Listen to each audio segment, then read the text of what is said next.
pero también, mira, precisamente estábamos hablando fuera de micro con nuestro invitado, al que ahora saludamos, sobre cuál es ahora mismo no el estilo de vida, sino la nueva forma de hacer negocios. Algo te ha impedido venir aquí, pero ¿por qué? Pues porque son, insisto, nuevas formas de hacer negocios. De eso vamos a hablar con Antonio Sainz. Él es el fundador y presidente del Instituto Europeo de Emprendimiento. Antonio, ¿qué tal? Muy buenas tardes. ¿Qué tal? Ha sido Bernardo el que propuso, oye, debemos traer a Antonio porque le conozco y es una de las personas que representa esto del mundo del emprendimiento de una manera auténtica, ¿no? Bernardo, cuéntanos, ¿por qué Antonio? Pues mira, la verdad es que con Antonio tengo una buena relación de hace mucho tiempo y conocí el instituto desde hacía un par de años, pero el año pasado con la aceleradora tuve la oportunidad de colaborar más intensamente y creo que Antonio pues es un emprendedor de pura cepa y tiene un montón de experiencia y ha vivido todos los proyectos, éxitos, fracasos que se pueden tener. Y creo que tiene algo que es muy interesante, que es una capacidad de ver el futuro muy, muy importante. Y me gustaría que nos contara a todos los oyentes, pues, el instituto, su visión sobre la educación y el emprendimiento, y esa parte que creo que es muy interesante y lo que está aportando a la Comunidad de Madrid, ¿no? Y al ecosistema emprendedor. Vale, ver el futuro. Mañana hay Euromillón. Antonio, por favor, dime cuáles son. Muchas gracias, Bernardo. Cómo se nota que eres buen amigo.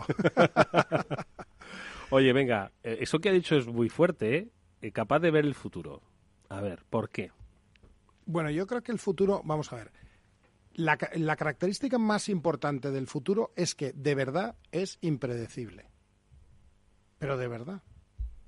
¿Eso qué quiere decir? Que cualquiera que haga predicciones, en términos generales, o se está engañando a sí mismo o te está engañando a ti.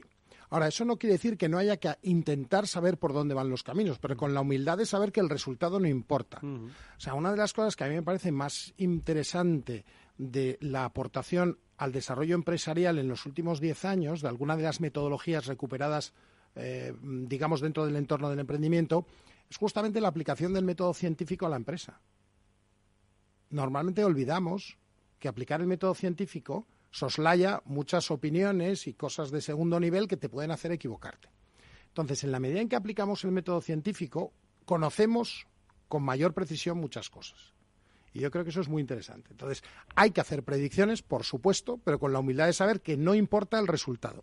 Lo que importa es qué vamos a hacer cuando ocurran las cosas. Y si no son las que nos gusten, ¿cómo nos vamos a comportar?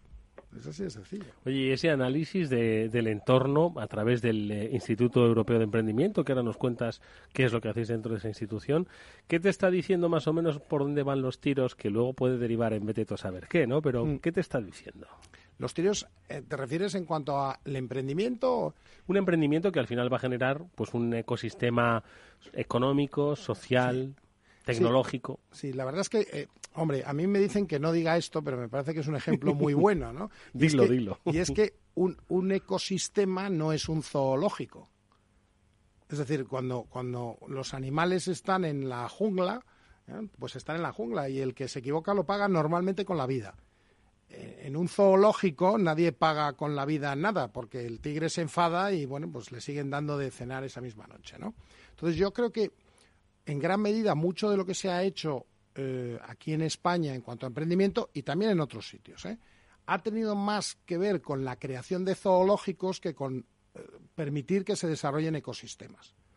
Pero claro, el problema es que tú el zoológico lo controlas porque metes un tigre en una jaula y como le has conocido antes porque lo has traído de un sitio donde lo has visto, pues sabes cómo se va a comportar. Sin embargo, permitir que se desarrolle un ecosistema tiene el riesgo para el que lo fomenta de que ese ecosistema derive de una forma distinta de lo que él prevé. Y claro, eso en términos generales, a quien tiene a veces la capacidad de intervenir, pues eso no es de su agrado. Ha quedado bastante claro. A ver, Bernardo. Sí, no, es muy interesante. Sobre todo yo creo que me gustaría que Antonio nos contara un poco cómo descubrir el talento para el instituto y cómo lo ayuda a crecer y una parte de labor educativa de generar emprendedores desde la edad temprana. Creo que eso es una labor... Sí, como parte de ese ecosistema, ¿no? Claro. Sí, que hemos comentado poco y que Antonio tiene mucho que contar. Y luego otra es el empeño que tiene Antonio entre otras personas, de que Madrid sea realmente una ciudad ecosistema, ¿vale? Que realmente tenga un poder no un poder, sino que se conozca en todo el mundo, y que nos hable un poco del Madrid Lean City, ¿no? Un proyecto que me parece apasionante y que va ahí apoyando el Instituto como canalizador de muchas iniciativas, ¿no? Venga, pues el Instituto Europeo de Emprendimiento, esta herramienta, ¿cuándo la creáis y por qué lo queréis hacer? Pues mira, el Insti nació hace 5 años, le llamamos el Insti también, cada uno le llama como quiere, ¿no? Y verdaderamente nace porque 5 amigos nos dimos cuenta que teníamos que intervenir, es decir, que era necesario hacer algo. Básicamente, pues yo tengo 5 hijos ahora, entonces tenía 4, y en general el entorno me parecía que no se daban las circunstancias para determinado tipo de personas, mirándome a mí mismo al espejo, que no soy un ejemplo de nada, es decir, que realmente pues soy una persona muy rebelde y que verdaderamente pues a lo largo de mi vida he cometido muchos errores justo por ser tan rebelde, ¿no? También alguna vez habré acertado. Entonces, eso empezó, digamos, como un germen que estaba hace 5 o 6 años pues surgiendo con un poco el espejo de Y Combinator en Estados Unidos, Paul Graham, ¿no? Un tío que de repente del mundo universitario vende una compañía, coge un dinero, decide apoyar un verano a unos chavales y decide que se va a dedicar a eso, ¿no? Coge y dice, me planto y me voy a la costa oeste y voy a montar Y Combinator, ¿no? Y monta una cosa que es la aceleradora más famosa y más exitosa del mundo hace hoy ya pues prácticamente 11 años, y luego ha ido evolucionando mucho hacia un perfil más de educación, como comentábamos un poco antes, fuera de micrófono, ¿no? Es decir, las universidades nacen hace 800 años, identifican conocimiento, lo clasifican, lo custodian, lo reparten y hasta lo certifican, no sin polémica en algunas ocasiones, ¿no? Pero gracias a las universidades el mundo es claramente mucho mejor que antes. Las universidades han colaborado muchísimo en eso, en buscar una igualdad de oportunidad para las personas a través del conocimiento. Y de las universidades salen profesionales. Y eso es fantástico. Luego, hace 100 y pico años, se inventan las escuelas de negocios. ¿Por qué? Porque después de la revolución industrial, las grandes compañías necesitaban personas cualificadas para trabajar dentro de esas compañías, con las reglas del juego de la gran compañía que son totalmente diferentes a las de un profesional. Un tío puede ser un cirujano magnífico, pero no sabe dirigir un hospital. Y eso funcionó bien, sobre todo en Europa después de la guerra, y realmente, pues bueno, ha estado funcionando y todavía funciona muy bien, y la mayor parte de los padres quieren que su hijo estudie una carrera y luego además haga un máster que le permita trabajar en una compañía, ya no una supercompañía, sino prácticamente cualquier compañía de tamaño medio exige un conocimiento del detalle de la gestión del día a día. Que no es conocimiento absoluto, son cosas que cambian, los impuestos, el marketing, todo eso cambia cada 5 o 6 años. Bien, bueno, nosotros lo que pensamos es que ahora hay muchas personas, cada vez más, que no encuentran en la universidad o en una escuela de negocios lo que ellos necesitan para su vida. Y no quiere decir que sea excluyente. Nosotros en el INSTI trabajamos con gente de todas las universidades relevantes y no relevantes conocidas, todo tipo de ejemplos, y de escuelas de negocios, desde INSEAD, IES, el IE, en fin, todas las más reputadas, europeas y norteamericanas algunas. Pero la realidad es que la mayor parte de esos chavales inquietos piden algo más. Entonces nosotros pensamos que está surgiendo un tercer pilar educativo que va a complementar a las universidades y a las escuelas de negocios. De tal manera que quien quiera ser un profesional irá a la universidad, quien quiera trabajar en una empresa que ya existe, además se formará en una escuela de negocios, pero el que quiera iniciar su propia aventura, su propia empresa de carácter económico o no, porque el mundo está evolucionando y la nueva economía no está tan centrada en el dinero, pues esas personas necesitan un sitio donde encuentren gente parecida y donde desarrollarse, y muchas veces de tremendas carencias que se pueden aprender. Yo a veces digo que nosotros trabajamos con tigres en vez de con gatos. Todos son felinos, pero un gato es un gato y un tigre es un tigre, y el tigre es impredecible. Entonces, el auténtico emprendedor pues se parece más a un tigre que a un gato. ¿Y entonces quién es una persona que entra en el instituto? Haznos un perfil. Sí. Pues mira, eso está muy bien. Nosotros realmente decimos lo que dice mucha gente, lo que pasa es que nosotros nos lo creemos, y es que la persona es lo más importante. Yo creo que se tiene que producir un desplazamiento del dinero como el eje de la actividad económica y humana mundial hacia la persona. Y eso, yo creo que por ahí va la nueva economía. Eso es lo que tiene que ocurrir. Eso es lo que deseamos a nuestros hijos.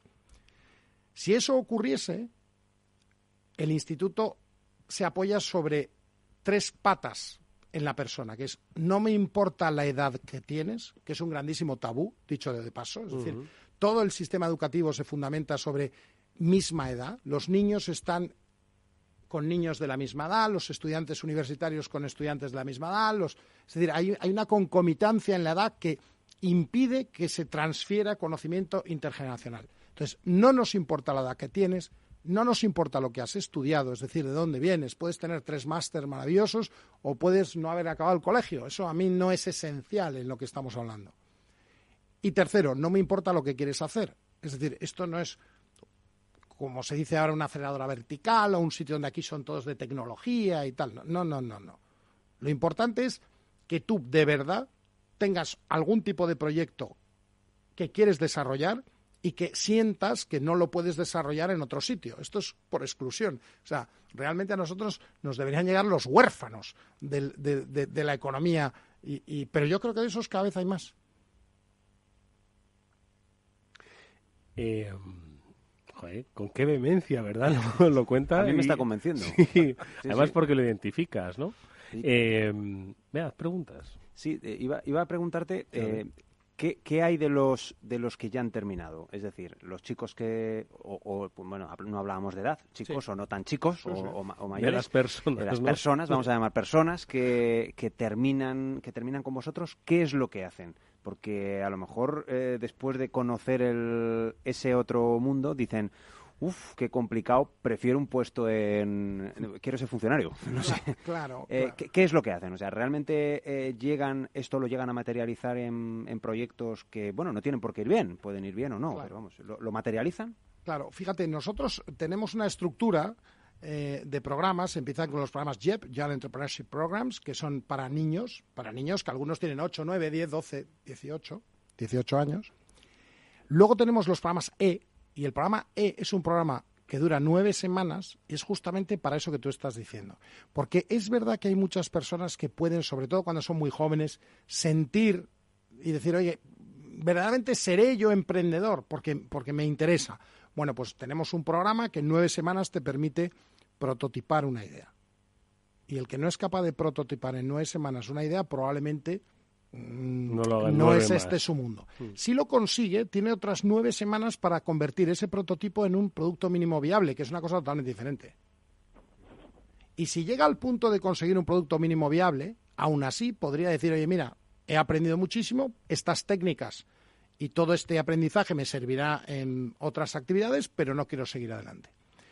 Y luego tienes otras 9 semanas para fundar tu compañía. Es decir, en un periodo de más o menos un año, puedes pasar de una idea a tener una compañía. Y ahí es donde empieza el problema de verdad, que es cuando tienes la compañía y te toca trabajar todavía mucho más. Pero bueno, la cara. Sí, efectivamente. O sea, quiero decir que este no es un camino fácil. Entonces, ¿qué es lo que ocurre? Que los que ya fundan sus compañías entran en un programa que le llamamos E2, que es un programa que ahí sí habría cierta concomitancia con algunas aceleradoras más o menos, es decir, donde realmente lo que quieres es que cuanto antes esa compañía crezca lo mínimo como para llegar a una razonable capacidad de supervivencia, ¿no?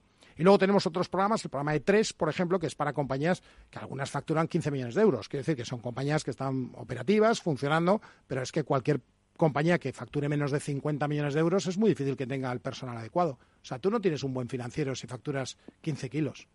Con 15 millones de euros no tienes un tío que aguante de financiero bien, porque si es bueno quiere trabajar en una empresa que factura 100 kilos, lógicamente.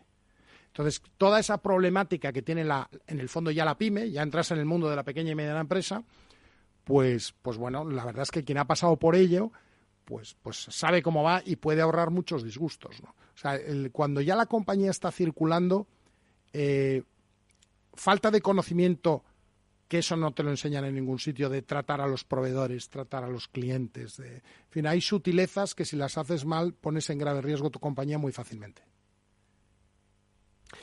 Cuando alguien se inscribe, no sé cómo decirlo, en el instituto, entiendo que viene pensando en lo que ellos han hecho, en el primer pilar y en el segundo pilar educativo, ¿vale? No en el tercer pilar educativo. Y quizás se sorprendan un poco, ¿no? Dice, pero bueno, ¿qué metodología? ¿Tengo que ir a clase? ¿No tengo que ir a clase? ¿Cómo funciona el tercer pilar? Que es un poco más, no quiero llamarlo anárquico, pero sí totalmente diferente, ¿no? a lo que antes habían vivido. ¿Cómo se vive? Pues mira, se vive por las mañanas trabajando, que es una cosa que cuesta, porque mi experiencia es que los emprendedores es muy difícil que lleguen antes de las 9:30, 10 de la mañana a trabajar, lo cual ya es un hándicap para ellos mismos, así es muy difícil salir adelante. Pero por las tardes, a partir de las 4 de lunes a jueves, todos los días hay un taller que dura 2 horas, es un taller muy práctico. Mi experiencia es que gente de las mejores escuelas de negocios del mundo no sabe leer a la hora de la verdad una cuenta de explotación. Atentos. Entonces, esos talleres se concentran durante la primera semana en estrategia, la segunda semana en metodología científica aplicada, es decir, metodología Lean, es decir, la puedes llamar como quieras, pues método científico en la empresa, es decir, diseña un experimento, comprueba a ver cuál es el resultado, flagélate si te has equivocado, pero vamos a corregirlo y vamos a seguir adelante. Muchísima creatividad, el INSTI carga muchísimo en la creatividad. Nosotros en tecnología no cargamos mucho porque pensamos que la tecnología... Vamos a ver, yo estudié física teórica. Lo que hoy en día se habla como tecnología es una commodity. La tecnología de verdad no. Pero lo que hoy llamamos tecnología, o sea, los smartphones y tal, todo eso es una commodity. Lo que no es una commodity es la creatividad. Y parece que el emprendimiento y la creatividad como que no van de la mano, ¿no? No, es imprescindible. Entonces, tenemos esas semanas temáticas con esos talleres de lunes a jueves por la tarde y luego todos los días hay o un emprendedor visitante o una masterclass o una visita a empresa, por ejemplo. Yo no sé si habéis ido alguna vez vosotros a Mercamadrid. Sí, cuando era chaval, fíjate. Bueno, pues Mercamadrid es simplemente el último ejemplo de mercado que queda en Madrid.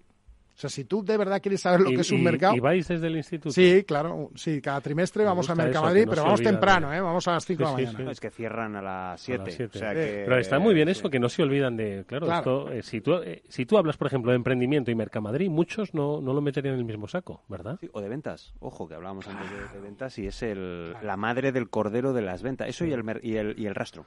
Vale, oye, ¿cómo transformar... ¿Y cómo transformar un zoológico en un ecosistema? A ver. Abriendo las jaulas, eso es lo primero. Claro, el problema es que algunos se los van a comer. Vamos, literalmente. Zarpazos por aquí. Claro.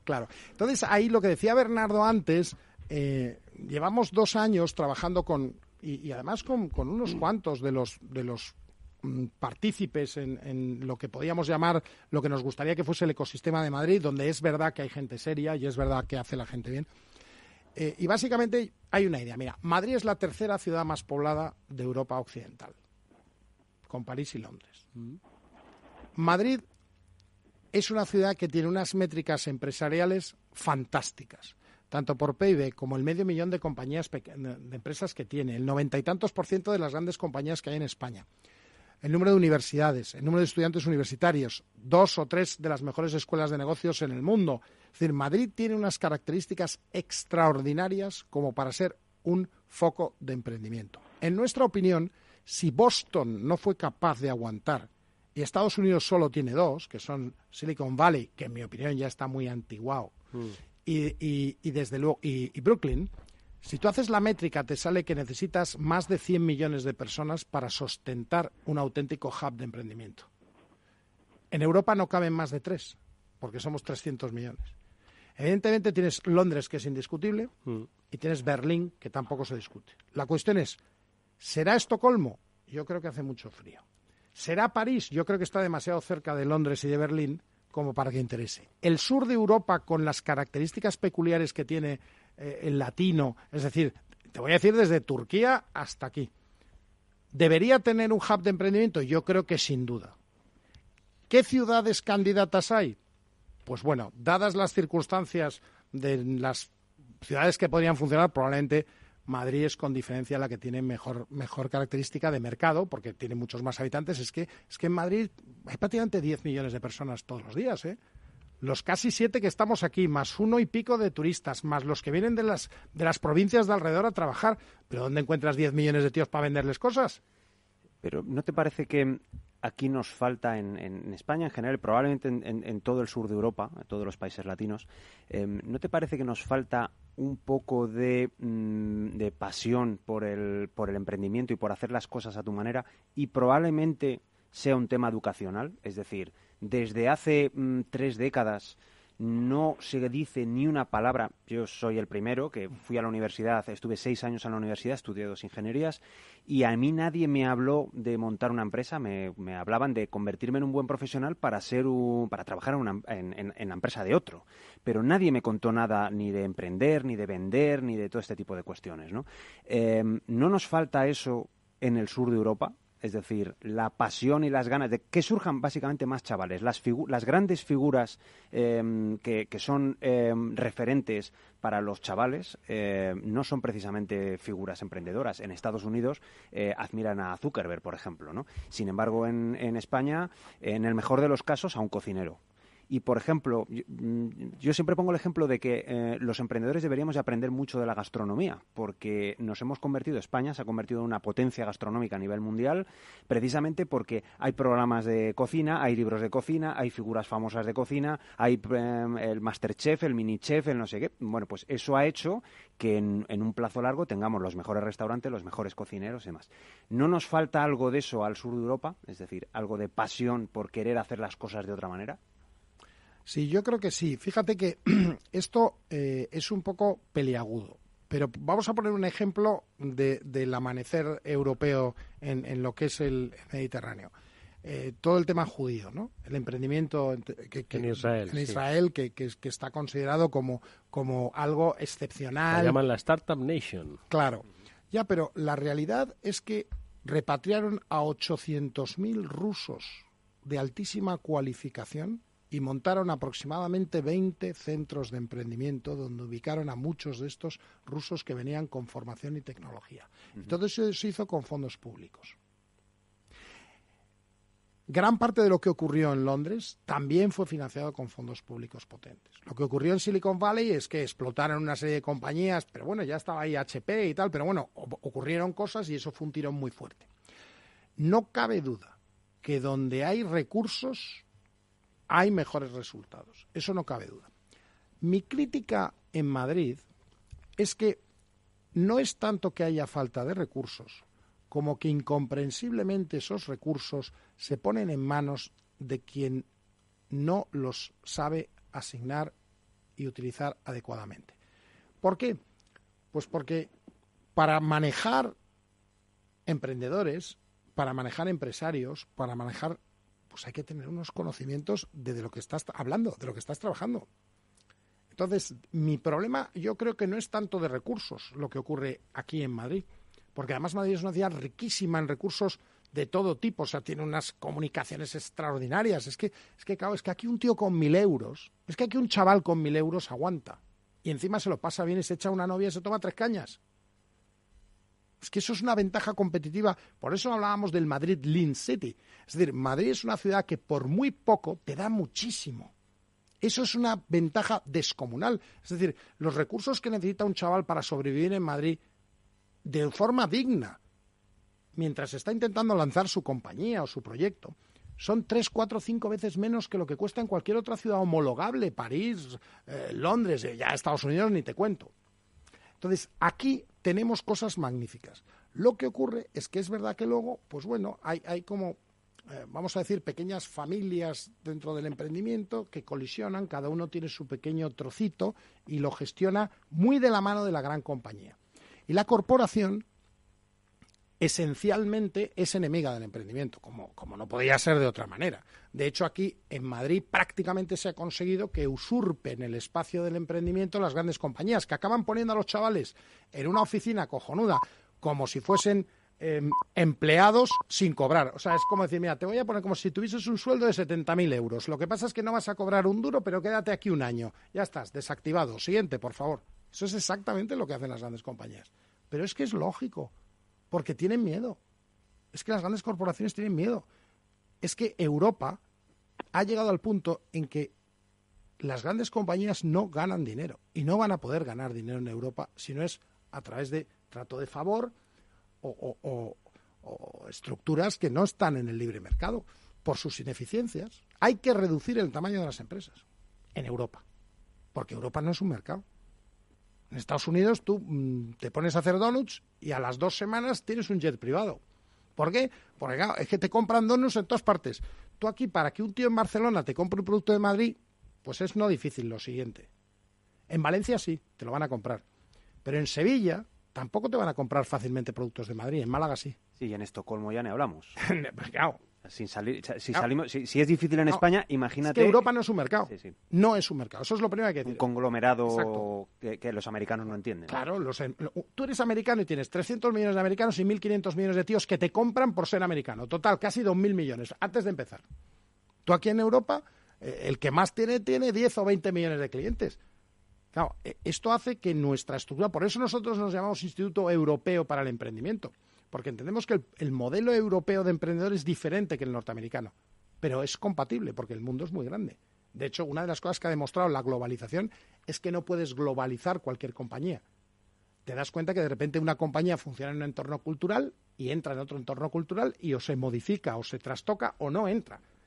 Gracias a Dios, porque yo creo que la diversidad es la medida de la libertad. El McDonald's tenemos ensaladas aquí. Claro. Y en Wisconsin, pues claro, no hay ensalada. No hay, claro. Oye, Bernardo, ¿qué te parece la idea, que a mí me encanta, la verdad, de ecosistema emprendedor, de verdadero ecosistema emprendedor? Pues claro, ahora escuchando a nuestro invitado hoy, Antonio Sainz, da la sensación, efectivamente, de que hemos creado un ecosistema de cartón-piedra, como él ha llamado, un zoológico, ¿no? ¿Qué te parece, Bernardo? Bueno, yo creo que, como veis, es muy interesante lo que cuenta Antonio y los oyentes seguro que lo están agradeciendo, todo el conocimiento. Yo creo que había que empezar por algún sitio y se ha empezado por donde se pensaba que se podía empezar. Para mí, desde el punto de vista personal, lo que necesitamos es que más Antonios salgan a relucir y que seamos capaces de darles un liderazgo para transformar realmente el ecosistema, ¿no? Y hacerlo más ecosistema. Yo creo que hay que ser críticos hasta cierto punto, pero también hay que alabar todos los pasos que se han hecho y las cosas que se hacen. Y bueno, pues también si Antonio nos puede contar un poco cómo él desde Madrid está impulsando iniciativas del ISTI en Inglaterra, cómo está en contacto con otros ecosistemas, y creo que eso si somos capaces de juntarnos más y alinearnos con esa idea, creo que pone a Madrid en un buen sitio, ¿no? Un aspecto que también hay que añadir a lo que ha dicho él es que igual en España no tenemos suficiente empuje emprendedor, pero que igual tenemos una capacidad de atraer talento que no tienen otros sitios, ¿no? Y americanos que quieran emprender, pues se pueden venir a Madrid a trabajar sin ningún problema, ¿vale? O sea, que eso también es parte de ese Madrid Lean City, ¿no? La capacidad de atraer gente. Por ejemplo, lo puedes ver con las escuelas de negocios, cómo atraen talento extranjero y una vez que están aquí no se quieren volver a su país de origen. O sea, que algo tenemos que podemos atraer, ¿no? A la gente que se quede. Sí, lo de las 3 cañas y las... ¿Te acuerdas? Explotar el potencial turístico tan brutal que tenemos a nivel la mundial, calidad de ¿no? vida, sí. Claro, pero luego hay calidad de vida, pero luego hay que darle instrumentos de emprendimiento para que esa persona se quede, genere su empresa, genere empleo y genere envidia emprendedora, si quieres llamarlo, como, ¿no? Para que, digamos, convertirse en un modelo y en una referencia para otros chavales más jóvenes, ¿no? ¿Recuerdas, claro, Bernardo, que hace como 1 año y medio hicimos unos vídeos y tal, y cuando nos dimos cuenta, nosotros hacemos muchos vídeos, que tenemos en el canal YouTube como 500 o algo así, y es muy divertido porque, acuérdate, Bernardo, que nos dimos cuenta que de los 15 o 20 emprendedores es que el 80% eran extranjeros. Y entonces al vídeo le llamamos madrileño emprendedor. Y entonces era muy gracioso porque era cada uno hablando en su idioma y al final acababa diciendo, soy madrileño emprendedor. Claro, como madrileños por el mundo, pero al revés. Y efectivamente, pues es verdad. Aquí hay un magnetismo fantástico para todo este tipo de personas de otra cultura, más emprendedora quizás, que como dice Bernardo, sería magnífico que permease, y eso puede ser un catalizador. muy bueno, porque en el fondo nosotros, yo creo que ¿os acordáis cuando vino el euro a España? Que resulta que fue el país que más rápidamente se acomodó al euro, Sí. ¿no? Y, o sea, que luego nosotros sí tenemos una capacidad muy flexible, somos muy miméticos, ¿no? Yo voy a poner otra pega más. Hoy he venido a poner pegas, ¿no? Y es la parte de la administración, ¿no? Probablemente ese chico americano que viene a estudiar y tal, a lo mejor ya ha hecho un intento en Boston de montar su empresa y probablemente la montara una tarde y con $50, ¿no? Y se viene aquí. Dice, oye, pues mira, ha estado muy bien, hace el curso con vosotros, bueno, pues lo voy a intentar, porque me encanta España, me encanta la tortilla, la Plaza Mayor, etcétera, etcétera, ¿no? Pero de repente se tiene que ir a pelearse con el señor del registro mercantil, con el señor de la tal, bueno, lo que sabemos todos que es crear una empresa, ¿no? Y esa parte también es un freno, por mucho que lleven diciendo los últimos gobiernos de diferente color que se iba a facilitar la vida en la generación de empresas y al colectivo emprendedor. Y eso ha sido una mentira siempre, ¿no? Por lo que hablabas antes de ese miedo que tienen los grandes a que salgan cosas nuevas que les pueda robar la tostada, ¿no? Claro, sí, yo ahí estoy de acuerdo con lo que estás diciendo. Más que la Constitución, porque a mí me parece que el sistema de notarios y registradores de España funciona espectacularmente bien. Y además es súper económico comparado con las grandes ventajas que aporta, y eso no es objeto de esta conversación, pero cualquiera que esté en el tráfico lo sabe, la cantidad de negocios que son posibles gracias a la profunda seguridad que genera el sistema que tenemos. Sin embargo, yo lo que sí que creo que es importante es que son dos cosas. Lo primero, el problema de los autónomos en este país. Es decir, que verdaderamente que un chaval tenga que pagar 260 o 280 euros todos los meses simplemente por ser el administrador de su compañía. Desde el minuto esto uno. es absolutamente demencial. O sea, esto es absolutamente demencial. Y un segundo elemento que es importantísimo, y son las consecuencias fiscales, económicas, no ya reputacionales, que tiene el fracaso en este país. Entonces, verdaderamente, el problema que hay es que si un emprendedor, y cualquier emprendedor que tenga 30, 40 años y haya hecho varias cosas, y más en los últimos 10 años que han sido espeluznantes, evidentemente pues tiene sus heridas, si esos tíos que tienen experiencia no pueden trabajar con algunos emprendedores más jóvenes haciendo equipo, porque el sistema de alguna manera les rechaza a través de determinadas alarmas que les saltan, mientras ocurra eso estamos perdiendo a los mejores toreros. Porque evidentemente, claro, si es que a un torero le cogen... Tú imagínate que a un torero le coge el toro, y a usted le ha cogido el toro, no puede volver a torear. ¿Por qué? Debe ser un torero muy malo. Le ha cogido el toro, no, evidentemente eso no tiene sentido. Bueno, pues yo creo que efectivamente esos dos temas. Y ahí sí es verdad que, bueno, pues la administración pues tiene sus conocimientos, sus intereses, y ten en cuenta que estamos en un país en que hay una empresa muy, muy grande, pero vamos, muy grande, que no solo pierde dinero todos los años, sino no tiene para pagar, que es el Estado español. Volvamos de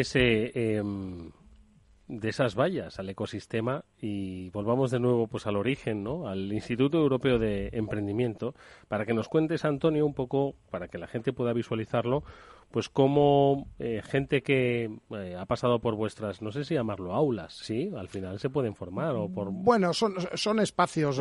Sí, no tenemos ningún aula como tal, ¿no? Pero sí, pues se puede decir, aulas se podría decir. Quizás la terminología, para que no induzca error, pues habrá que crear una terminología nueva que todavía no está creada. Vete tú a saber cómo se llamará dentro. Pero sí, correcto, dentro de esas cortes o promociones, sí. Bueno, ¿y quién ha pasado? A ver, ¿de quién te sientes especialmente orgulloso? Seguro que me dices de todos, ¿no? Pero bueno... No, bueno, yo creo que ahí, fíjate, yo creo que una de las cosas más interesantes es que las mayores satisfacciones están asociadas a las personas que ves que evolucionan. La evolución es lo más importante, ¿no? Pues, por ejemplo, tenemos a Víctor, que empezó con nosotros hace 3 años y medio largos. Es una persona muy inteligente, es un programador de blockchain brillantísimo y reconocidísimo, y que tiene, por ejemplo, tenía unas dificultades de trato durísimas, y ahora mismo es una persona encantadora. Siempre ha sido una persona que ayudaba mucho, pero ahora mismo, bueno, pues es una persona que siempre está en el instituto, sigue además físicamente, o sea, lleva 3 años y medio físicamente en el instituto, ¿no? Defendiendo sus proyectos y colaborando con todos los demás, ¿no? Pues ese es un ejemplo de cómo la persona es lo más importante, ¿no?